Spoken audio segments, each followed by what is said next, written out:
cabinet secretaries. No, I don't really talk about that. I just said that the White House has tremendous energy. It has tremendous spirit. It is a great place to be working. Many people want every single job. You know, I read where, oh, gee, maybe people don't want to work for Trump, and believe me, everybody wants to work in the White House.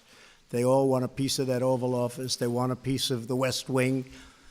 And not only in terms of it looks great on their resume, it's just a great place to work. It's got tremendous energy. It's tough. I like conflict. I like having two people with different points of view, and I certainly have that. And then I make a decision. But I like watching it, I like seeing it, and I think it's the best way to go. I like different points of view. But the White House has a tremendous energy, and we have tremendous talent. Yeah, there'll be people, I'm not going to be specific, but there'll be people that change. They always change. Sometimes they want to go out and do something else, but they all want to be in the White House. So many people want to come in. I have a choice of anybody. I could take any position in the White House, and I'll have a choice of the 10 top people having to do with that position. Everybody wants to be there. And they love this White House because we have energy like rarely before. Okay? Okay, so it's Kajsa, Swedish Radio. Thank you. This is an election year for both of our countries. And I want to ask you, Mr. Trump, what do you think Sweden should learn from how the Russian influence campaign affected the presidential election in the US? Well, the Russians had no impact on our votes whatsoever, but certainly there was meddling, and probably there was meddling from other countries and maybe other individuals. And I think you have to be really watching very closely. You don't want your system of votes to be compromised in any way, and we won't allow that to happen. We're doing a very, very deep study, and we're coming out with some, I think, very strong suggestions on the 2018 election. I think we're going to do very well in the 2018 election, although historically those in the White House have a little bit of a dip. But I think we're going to do well because the economy is so good and because we're protecting our job like our jobs are being protected finally, like with what we're doing with the tariffs. But the big thing would be the tax cut and the regulations cuts. Also the judges. I mean, we have outstanding judges. Judge Gorsuch in the Supreme Court, and many judges going onto the bench all over the country. So I think we're going to do very well, and I think it'll be a tremendous surprise to people how well it's. The economy is so good, jobs are so good. Black unemployment, Hispanic unemployment at all-time lows. I mean, we're really doing well. So based on that, I guess we should do pretty well, and I hope so. But you have to be very vigilant. And one of the things we're learning is it's always good. It's old-fashioned, but it's always good to have a paper backup system of voting. It's called paper, not highly complex computers, paper. And a lot of states are doing that. They're going to a paper backup, and I think that's a great idea. But we're studying it very closely. Various agencies, including Homeland Security, are studying it very carefully.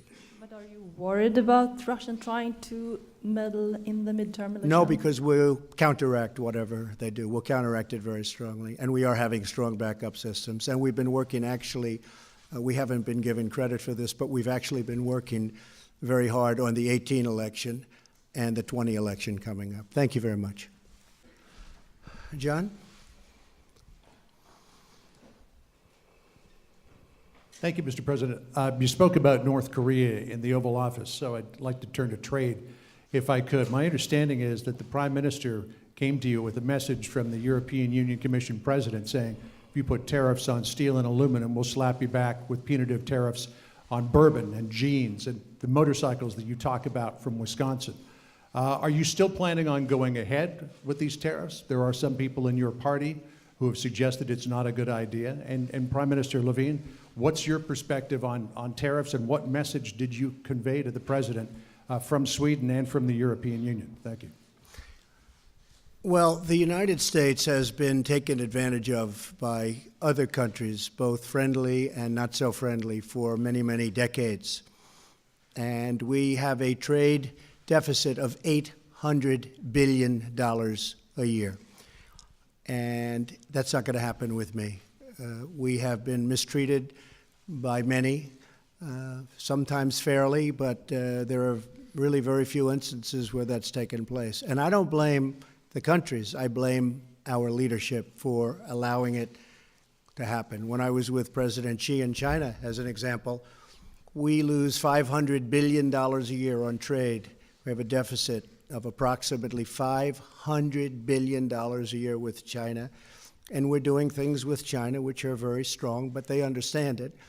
But I was with him and I said to him in public, I said, look, I'm not blaming you. I blame our people for not doing a better job, for allowing this to happen. But it's like that with many countries other than smaller. The European Union has been particularly tough on the United States. They make it almost impossible for us to do business with them, and yet they send their cars and everything else back into the United States. And they can do whatever they'd like, but if they do that, then we put a big tax of 25% on their cars, and believe me, they won't be doing it very long. The European Union has not treated us well, and it's been a very, very unfair trade situation. I'm here to protect, and one of the reasons I was elected is I'm protecting our workers, I'm protecting our companies, and I'm not going to let that happen. So we're doing tariffs on steel. We cannot lose our steel industry. It's a fraction of what it once was, and we can't lose our aluminum industry, also a fraction of what it once was. And our country's doing well. The massive tax cuts and all of the deregulation has really kicked us into gear, but I have to work on trade deals. We're working on NAFTA right now, and if we're able to make a deal with Canada and Mexico in NAFTA, then there will be no reason to do the tariffs with Canada and Mexico. But again, other countries, we won't have that choice, and unless they can do something for us. As an example, if the European Union takes off some of the horrible barriers that make it impossible for our product to go into there, then we can start talking. Otherwise, we're going to leave it the way it is. So the fact is, we've been mistreated as a country for many years, and it's just not going to happen any longer. How do you avoid this escalating? How do you avoid this escalating into a trade war? Well, we'll have to see. You know, when we're behind on every single country, trade wars aren't so bad. Do you understand what I mean by that? When we're down by 30 billion, 40 billion, 60 billion, 100 billion, the trade war hurts them, doesn't hurt us. So we'll see what happens. You know, you can also take it, in some cases, we lose on trade, plus we give them military, where we're subsidizing them tremendously. So not only do we lose on trade, we lose on military. So, and hence we have these massive deficit numbers in our country.